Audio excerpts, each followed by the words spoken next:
Testimony of the Prophet Joseph Smith. The Prophet Joseph Smith's own words about the coming forth of the Book of Mormon are, "On the evening of the 21st of September, 1823, I betook myself to prayer and supplication to Almighty God. While I was thus in the act of calling upon God, I discovered a light appearing in my room, which continued to increase until the room was brighter than at noonday, when immediately a personage appeared at my bedside, standing in the air, for his feet did not touch the floor. He had on a loose robe of most exquisite whiteness. It was a whiteness beyond anything earthly I had ever seen, nor do I believe that any earthly thing could be made to appear so exceedingly white and brilliant. His hands were naked, and his arms also, a little above the wrist. So, also, were his feet naked, as were his legs, a little above the ankles. His head and neck were also bare. I could discover that he had no other clothing on but this robe, as it was open, so that I could see into his bosom. Not only was his robe exceedingly white, but his whole person was glorious beyond description, and his countenance truly like lightning. The room was exceedingly light, but not so very bright as immediately around his person. When I first looked upon him, I was afraid, but the fear soon left me.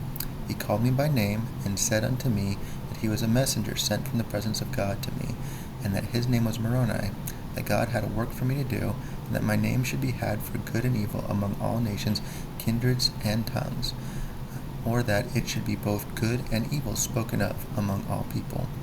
He said there was a book deposited, written upon gold plates, giving an account of the former inhabitants of this continent, and the source from whence they sprang. He also said that the fullness of the everlasting gospel was contained in it, as delivered by the Savior to the ancient inhabitants. Also, that there were 2 stones in silver bows, and these stones, fastened to a breastplate, constituted what is called the Urim and Thummim. Deposited with the plates, and the possession and use of these stones were what constituted seers in ancient or former times, and that God had prepared them for the purpose of translating the book. Again, he told me that when I got those plates of which he had spoken, for the time that they should be obtained was not yet fulfilled, I should not show them to any person, neither the breastplate with the Urim and Thummim, only to those to whom I should be commanded to show them. If I did, I should be destroyed. While he was conversing with me about the plates, the vision was opened to my mind that I could see the place where the plates were deposited, and that so clearly and distinctly that I knew the place again when I visited it. After this communication, I saw the light in the room begin to gather immediately around the person of whom he had been speaking to me, and it continued to do so until the room was again left dark, except just around him, when instantly I saw, as it were, a conduit open right up into heaven, and he ascended till he entirely disappeared, and the room was left as it had been before this heavenly light had made its appearance. I lay musing on the singularity of the scene, and marveling greatly at what had been told to me by this extraordinary messenger, when in the midst of my meditation I suddenly discovered that my room was again beginning to get lighted, and in an instant, as it were, the same heavenly messenger was again by my bedside.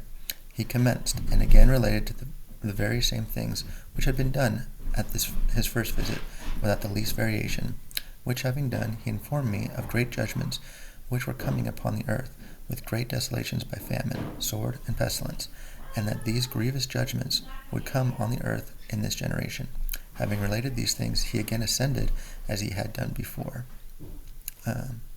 By this time, so deep were the impressions made on my mind that sleep had fled from my eyes, and I lay overwhelmed in astonishment at what I had both seen and heard. But what was my surprise when again I beheld the same messenger at my bedside, and heard him rehearse or repeat over again to me the same things as before, and add a caution to me, telling me that Satan would try to tempt me, in consequence of the indigent circumstances of my father's family, to get the plates for the purpose of getting rich. This he forbade me, saying that I must have no other object in view in getting the plates but to glorify God, and must not be influenced by any other motive than that of building his kingdom, otherwise I could not get them. After this third visit, he again ascended into heaven as before, and I was again left to ponder on the strangeness of what I had just experienced, when almost immediately after the heavenly messenger had ascended from me for the third time, the cock crowed, and I found the day was approaching, so that our interviews must have occupied the whole of that night.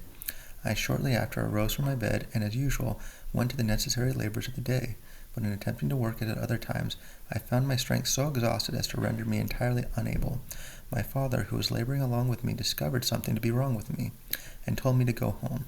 I started with the intention of going to the house, but in attempting to cross the fence out of the field where we were, my strength entirely failed me, and I fell helpless on the ground, and for a time was quite unconscious of anything.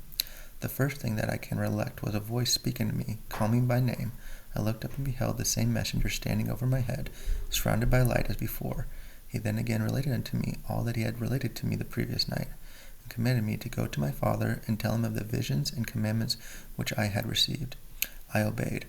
I returned to my father in the field, and rehearsed the whole matter to him. He replied to me that it was of God, and told me to go and do as commanded by the messenger. I left the field, and went to the place where the messenger had told me the plates were deposited, and owing to the distinctness of the vision which I had had concerning it, I knew the place the instant that I arrived there. Convenient to the village of Manchester, Ontario County, New York, stands a hill of considerable size, and the most elevated of any in the neighborhood.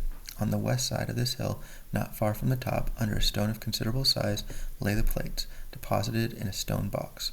This stone was thick and rounding in the middle on the upper side, and thinner towards the edges, so that the middle part of it was visible above the ground, but the edge all around was covered with earth. Having removed the earth, I obtained a lever, which I got fixed under the edge of the stone, and with a little exertion raised it up. I looked in, and there indeed did I behold the plates, the Urim and Thummim, and the breastplate, as stated by the messenger. The box in which they lay was formed by laying stones together in some kind of cement. In the bottom of the box were laid 2 stones, crossways of the box, and on these stones lay the plates and the other things with them. I made an attempt to take them out, but was forbidden by the messenger, and was again informed that the time for bringing them forth had not yet arrived, neither would it, until 4 years from that time. But he told me that I should come to that place precisely in 1 year from that time, and that he would there meet with me, and that I should continue to do so until the time should come for obtaining the plates.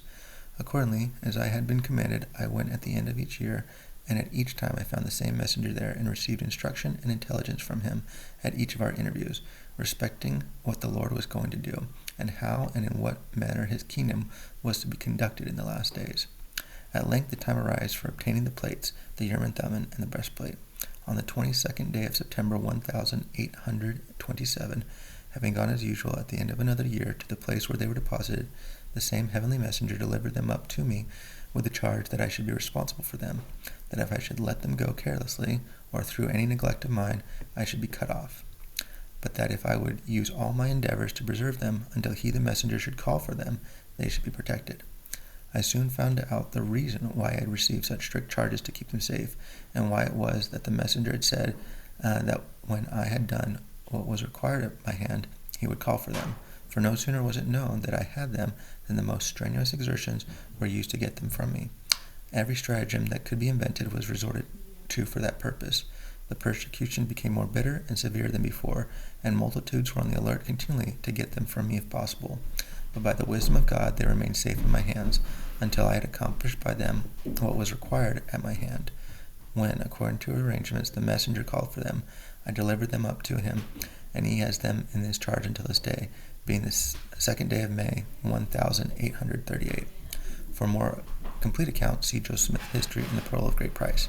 The ancient record thus brought forth from the earth as the voice of a people speaking from the dust, and translated into a modern speech by the gift and power of God, as attested by divine affirmation, was first published to the world in the year 1830 as the Book of Mormon. A brief explanation about the Book of Mormon. The Book of Mormon is a sacred record of people in ancient America and was engraved upon metal plates. Sources from which this record was compiled include the following. 1. The plates of Nephi, which were of 2 kinds, the small plates and the large plates. The former were more particularly devoted to spiritual matters and the ministry and teachings of the prophets, while the latter were occupied mostly by a secular history of the peoples concerned. From the time of Mosiah, however, the large plates also included items of major spiritual importance. 2. The plates of Mormon, which consist of an abridgment by Mormon from the large plates of Nephi with many commentaries. These plates also contained a continuation of the history by Mormon and addition by his son Moroni. 3. The plates of Ether, which present a history of the Jaredites. This record was abridged by Moroni, who inserted comments of his own and incorporated the record with the general history under the title Book of Ether. 4. The plates of brass, brought by the people of Lehi from Jerusalem in 600 BC. These contain the 5 books of Moses and also a record of the Jews from the beginning down to the commencement of the reign of Zedekiah, king of Judah, and also the prophecies of the holy prophets. Many quotations from these plates, citing Isaiah and other biblical and non-biblical prophets, appear in the Book of Mormon. The Book of Mormon comprises 15 main parts or divisions, known with one exception as books, usually designated by the name of their principal author. The first portion, the first 6 books, ending with Omni, is a translation from the small plates of Nephi. Between the books of Omni and Mosiah is an insert called the Words of Mormon. This insert connects the record engraved on the small plates with Mormon's abridgment of the large plates. The largest portion, from Mosiah through Mormon, chapter 7, is a translation of Mormon's abridgment of the large plates of Nephi. The concluding portion, from Mormon chapter 8 to the end of the volume, was engraved by Mormon's son Moroni, who, after finishing the record of his father's life, made an abridgment of the Jaredite record as the Book of Ether, and later added the parts known as the Book of Moroni. In or about the year 421, Moroni, the last of the Nephi prophet historians, sealed the sacred record and hid it up unto the Lord, to be brought forth in the latter days, as predicted by the voice of God through his ancient prophets.